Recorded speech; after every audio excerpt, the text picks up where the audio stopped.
থেকে 106 জন হজ যাত্রী যাবেন পূর্ণ হজ করার জন্য এবং ওদেরকে আজকে হজ কমিটির থেকে একটা ব্যাগ, কোমর ব্যাগ, তাউলিয়া দেওয়া হয়েছে।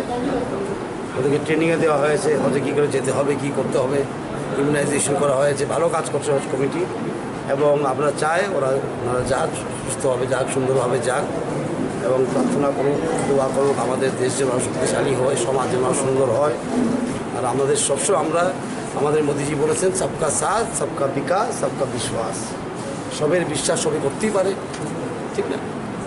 যে কোনো মানুষ যে কোনো ধর্মে বিশ্বাস করতে পারে। সবের বিশ্বাস নিয়ে আমরা চলবো ভারতবর্ষে, সবের বিশ্বাস অর্জন করে চলবো, সবকে বিশ্বাস করতেও দেবো। এটা নিয়ে আমরা ভারতবর্ষকে চালাবো, শক্তিশালী করব।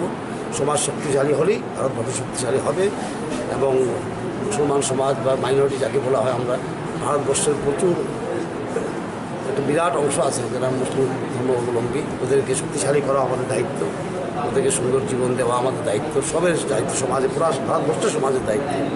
এবং হজ যাত্রীদেরকে আমি শুভকামনা জানাই, ওরা যেন সুন্দরভাবে সুস্থভাবে ফিরে আসে।